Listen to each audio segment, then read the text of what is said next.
Welcome back. Now, what you'll learn in the next few videos is quite advanced. It does take some time to really grasp the concepts and understand them, and the best way to do that is to do these yourselves. So use these videos as a reference to come back to when you have questions. I'm going to cover the main topics that you'll see out in the wild. You can come back and reference these videos whenever you have questions. And in this video, we're going to tackle advanced functions. Now, I have a sample function for you here, but knowing what we learned about the new JavaScript syntax, we're going to convert this first to how we should write JavaScript in 2018. Function word is gone now. We can just say const first equals arrow function. And this arrow function has a greet, which can be a constant, and a function, which again can be const second. And finally, this can be a const as well. We also learned about scope. An important property of function is that the variables created inside of them, including their parameters, are local to the function. So that means that every time we run the first function, this block of code gets executed and the greet variable gets created every time. Now, this is actually good for us because we make sure that if our program, every time we run first, remembered the greet, well, it'll have conflicts because it's a constant and we constantly reassign the same thing to a variable that already exists. So this way, within a function, we make sure that every time we run it, it's a clean slate. You can name the variables however you like because there's nothing else that will collide with it. Like I said, this behavior helps prevent accidental interferences between functions. And as developers, we want to minimize the number of bugs or errors in our code. If all variables were shared by the whole program, it'd take a lot of effort to make sure no name is ever used for two different purposes. Imagine if greet was in another function and we had no idea and we can't use it. Well, luckily, by having our own separate scope, we're able to make sure that we can use greet without having to check the entire code base. Now, by treating function local variables as existing only within the function, the language makes it possible to read and understand functions as small universes, where whatever happens in that universe only matters to itself. But I also wanted to demonstrate an interesting concept with JavaScript, and that is closures. You can think of it as this. A function runs, the function executed. Now, it's never going to execute again, kind of like the first function. We just executed it here, and the result we put into new function. It's going to remember that there are references to those variables alive in a memory first. However, we see a problem here. You see that when we load up this program on our website, the JavaScript engine will see this. I'll say, okay, we have a variable first that's a function. Great. And then in the next line, we see, oh, we want to assign a variable new function, and we want to get the result of first. So the program runs first, sees that we want to create a constant greet hi, and then we also see that we have another function called second, and we're returning that function. But there's a problem here, right? Second needs to remember what greet is. Although first runs and returns second, so you can think of this as once we do this, we will only have the second function. Now, and I know this looks confusing, but just look at the highlighted here. That's what calling first means. But you see over here that the greet variable, second doesn't, well, it's not within the scope of second, right? What closures does, and this is a rule in JavaScript, is that the child scope always has access to the parent scope. So it's almost as if it remembers. They always remember that there's a reference to those variables alive. So inside the web browser says, this second function needs greet, so I'm going to remember it. Let me demonstrate that for you. So if I do first here, and I'm going to copy this into the console, and now we have new function. If I run new function, I get hi.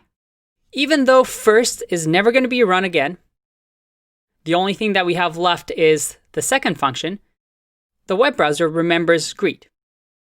Again, this is a confusing concept when you hear it for the first time, but like I said, just remember, closures is just saying a function ran, the function executed, it's never going to execute again,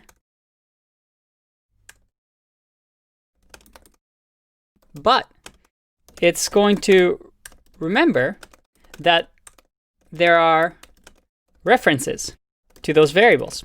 So the child scope always has access to the parent scope. Now you may be wondering, if I did here const name equals Bobby, will the first function have access to Bobby? No, it wouldn't. So think of it this way. Children always have access to their parent scope, but parent scope, they don't have access to their children. All right, let's get into a few more things. Next, we're going to talk about currying. And currying is the process of converting a function that takes multiple arguments into a function that takes them one at a time. Let's see what I mean. We have a function here, we'll call it multiply. And multiply accepts two parameters.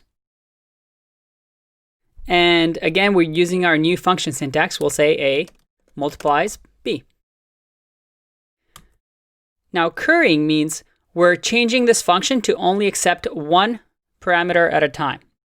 So that means we do curried multiply equals A times B. Whoa. What did we just do? And again, this looks very confusing, but think of these arrows as functions.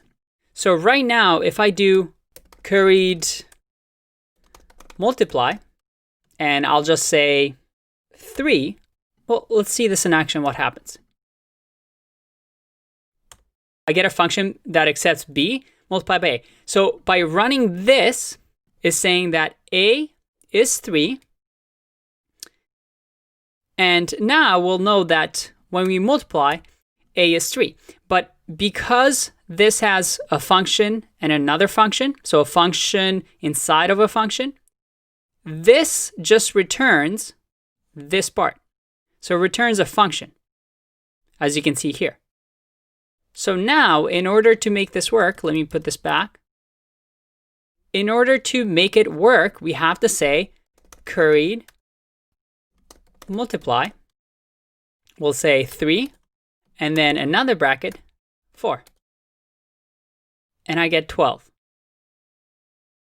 If we look at this function compared to here, we see exactly what we did.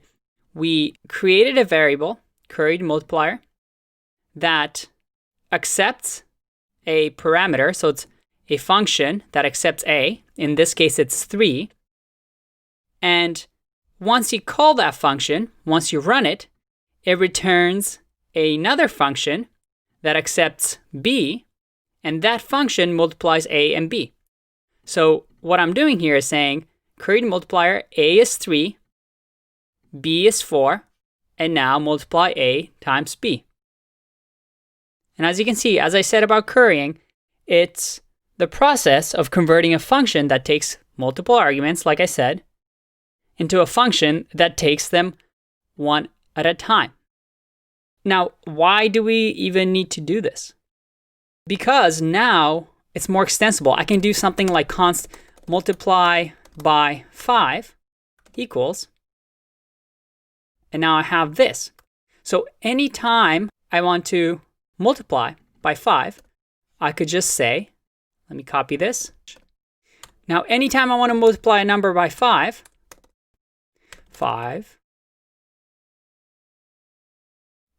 10, and now I have this function that was created that always multiplies things by 5, which is very cool. All right, we're going to get into one more thing, and then I promise I'll make your head stop hurting. It's called compose. And compose is the act of putting two functions together to form a third function where the output of one function is the input of the other. Even me saying that, I'm like, what did I just say? So let's write this down. A compose looks like this. Let's say f and g, parameters f and g, return a function that takes parameter a, that returns a function that has this. Holy moly. And if you look at this and you have no idea what's going on, this is something that takes years for some to get. It is really, really advanced stuff. But if you're able to understand the inner workings of this, you can pretty much do anything. Let's give it a go. What is happening here? Well, it looks like, looking at f and g, it looks like f is a function because, well, we have the brackets. It even highlights it in blue for you. And g is also a function.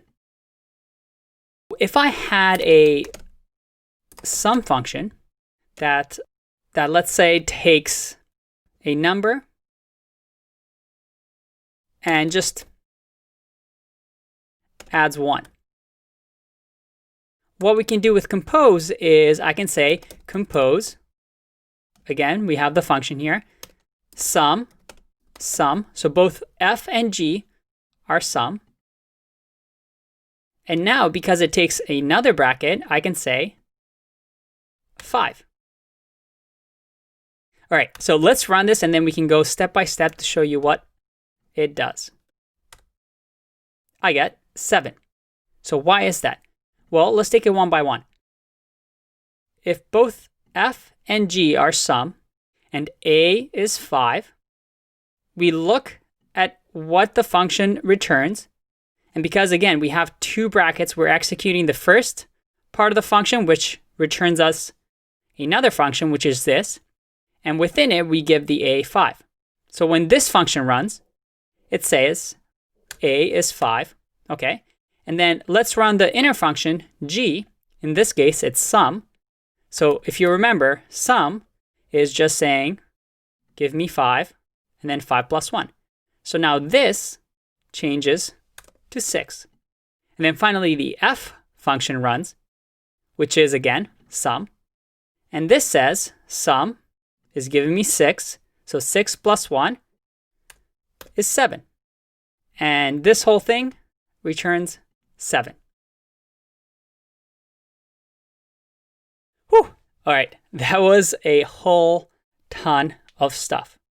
But I want you to remember these 3 key words, because when you get to advanced JavaScript, functions are really, really important. You'll hear words like closures and currying and compose a lot. And you'll find tools and libraries that use these heavily. Now, you don't need to know the definition of them. You just need to be able to read a piece of code and understand what's going on. And this is why I like showing you this.